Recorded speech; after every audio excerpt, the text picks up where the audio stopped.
বন্ধুরা তোমরা সবাই কেমন আছো? আশা করি নিশ্চয়ই ভালো আছো, আমিও ভালো আছি। সকাল সকাল চলে এসেছি দেখো রান্নাঘরে চিকেন নিয়ে। এই দেখো চিকেনটা ভালো করে ধুয়ে নিয়েছি, এখানে টমেটো কেটে রেখেছি, এখানে আদা রসুনটা বেছে কেটে রেখেছি, পেঁয়াজটাও কেটে রেখেছি। আদা রসুনটা আবার মিক্সিতে পেস্ট করব, মাংস করব রান্না। এই দেখো মাংস এখানে, আর এখানে আমি ভাত বসিয়ে দিয়েছি। আর এই টমেটোটা দিয়ে আমি চাটনি করবো, আর টমেটোর সঙ্গে আমি কী দিয়ে চাটনি করি সেটাও তোমাদের দেখাবো। এখানে আমি চিনির জন্য প্রেসারে ভাত সব সবজি দিয়ে বসিয়েছি, চিকেন দিয়ে সবজি দিয়ে সব বসিয়েছি, চিকেনের খাবার। সাথে থাকো, দেখতে থাকো বন্ধুরা। তেলটা আমার হয়ে গেছে, কড়াইতে তেল দিয়ে দিয়েছি। এবার এর মধ্যে আমি একটু পাঁচফোড়ন দিয়ে দিচ্ছি, দেখতে থাকো। চাটনি বসাতে দিয়ে একটু পাঁচফোড়ন আর একটা তেজপাতা দিয়ে দেবো এর মধ্যে ফোড়নে। এখন এই যে তেজপাতাটা দিয়ে দিচ্ছি দেখো। এবারে এই টমেটোটা আমি কেটে রেখেছি, টমেটোটা ছেড়ে দেবো।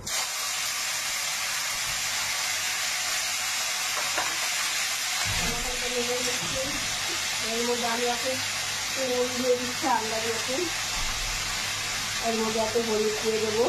দেখতে থাকো, হলুদ দিচ্ছি, নুন দিচ্ছি, কীভাবে করি চাটনিটা। আর কিছু দেবো সেটা টমেটোটা আমি একটু মজে নিই, সাথে মজে থাকো বন্ধুরা, দেখতে থাকো, সাথে থাকো। এই দেখো বন্ধুরা মশলাটা গুঁড়ো করে নিচ্ছি, দেখতে পাচ্ছি।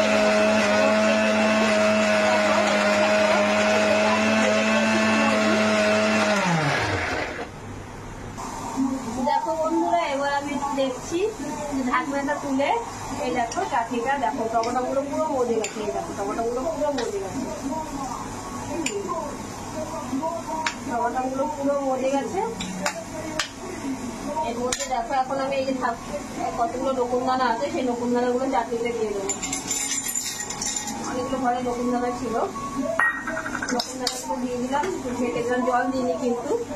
আবার এই তেঁতুলটাকে আমি এই বাটিটা, নকুনদানার বাটিটার মধ্যে ভিজিয়ে রাখবো, তেঁতুলটা দেবো। চাটনিটা একটু টক টক না হলে ভালো লাগবে না, সাথে থাকো, দেখতে থাকো।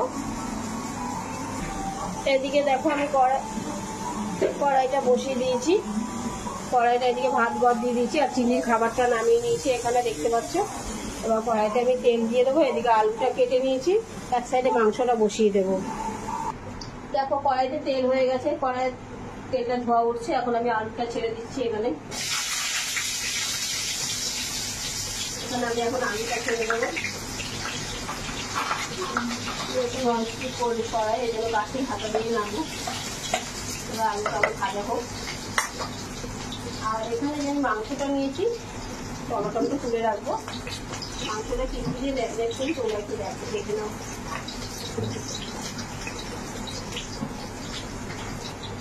দেখো বন্ধুরা এই যে মাংসটা আমি ধুয়ে রেখেছি, এর মধ্যে পেঁয়াজটা কেটে রেখেছি, এখান থেকে কিছুটা পেঁয়াজ এর মধ্যে দিয়ে দেবো। হ্যাঁ, কিছুটা পেঁয়াজ এর মধ্যে দেবো, আর কিছুটা মাংসে ভেজে দেবো। তার মধ্যে এখন আমি দিয়ে দেবো ধনের গুঁড়ো। এবার এর মধ্যে দিয়ে দিচ্ছি ধনের গুঁড়ো দিলাম। এবার হলুদের গুঁড়ো দিয়ে দেবো আন্দাজ মতন, তোমরা যে যেরকম খাবে সেরকম দিয়ে দেবে। হলুদের গুঁড়ো দিয়ে দিচ্ছি আন্দাজ মতন।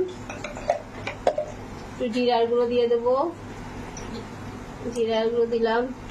এবার একটু লঙ্কার গুঁড়ো দিয়ে দিচ্ছি সাথে, এই যে লঙ্কার গুঁড়ো দিলাম। লঙ্কার গুঁড়োটা দিলাম, যে যেরকম ঝাল খাবে সেরকম দেবে। এর মধ্যে লবণ দিলাম, এর মধ্যে আদা রসুন পেস্ট দিয়ে দেবো। এই দেখো আদা রসুন পেস্টটা করলাম যে, সেই আদা রসুন পেস্টটা আমি দিয়ে দিচ্ছি। এবার এর মধ্যে আমি কাঁচা তেল দিয়ে ম্যাগনেট করে কিছুক্ষণ রেখে দেবো। যে 100 গ্রামের শিশি, আমি 500 মাংসতে 100 গ্রাম পুরোটা তেল দিই না, এই 100 গ্রাম এটা আমার শিশি মাপা, এই তেলটা দিয়ে দিচ্ছি। এবার মাংসটা মেখে ঠিক করে রেখে দেবো ম্যাগনেট করে। দেখো বন্ধুরা আলুটা আমার ভাজা হয়ে গেছে, এবার আলুটা আমি তুলে নিচ্ছি। এই দেখো আলুটা আমি তুলে নিলাম ভেজে। এবার এর মধ্যে আমি জিরা তেজপাতা ফোড়ন দিয়ে দিচ্ছি। এবার এই অর্ধেক পেঁয়াজটা রেখেছিলাম, এই অর্ধেক পেঁয়াজটা এবার ভাজা ভাজা করে নেবো। দেখতে থাকো বন্ধুরা তোমরা। এদিকে আমার চাটনিটা হয়ে গেছে, এই দেখো তেঁতুলটা ভিজে রেখেছি, আমি তেঁতুলটা এখন এর মধ্যে দেবো। বেশি মিষ্টি ভালো লাগবে না, এর মধ্যে একটু তেঁতুলের জলটাও দিয়ে দিলাম।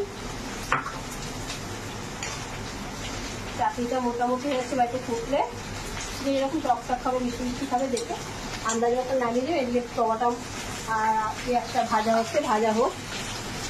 বন্ধুরা আমার চাটনিটা কমপ্লিট হয়ে গেছে, বা চাটনিটা আমি নামিয়ে দেবো। আর এখানে পেঁয়াজটা ভাজা ভাজা হয়ে গেছে, এদিকে মাংসটা আমি দিয়ে নিয়েছি। এবার সিমে মাংসটা, এদিকে আলুটা ভেজে তুলে নিয়েছি দেখতেই পাচ্ছ। সিমে মাংসটা এবার হবে, আমি তো এটা দিয়ে এই ঢাকনাটা দিয়ে এবার ঢেকে দেবো। ঢেকে আবার 10 মিনিট পর দেখবো। তো বন্ধুরা এখন 15 মিনিট পর আমি ঢাকনাটা তুলে দেখছি। আমার মাংসটা দেখো ফুটে গেছে, আমি সিমে দিয়েছি, তাও দেখো টকবক করে ফুটছি। মাংস রান্না মোটামুটি কমপ্লিট। এখন এর মধ্যে খালি আমি কি মশলা দিয়ে দিচ্ছি দেখো, সানরাইসের চিকেন কারি মশলা। চিকেন কারি মশলাটা আমি এর মধ্যে দিয়ে দিলাম। এবার আমি নামিয়ে নেব। মাংসটা দেখতে পাচ্ছ দিয়ে দিয়েছি। আজকের ভিডিওটা বন্ধুরা এই পর্যন্ত, সাথে থাকো, দেখতে থাকো। ভিডিওটা কেউ স্কিপ করবে না, তোমরা সবাই ধৈর্য সহকারে দেখো ভিডিও। এই জন্য তোমাদের সবাইকে আমার প্রাণ ভরা ভালোবাসা।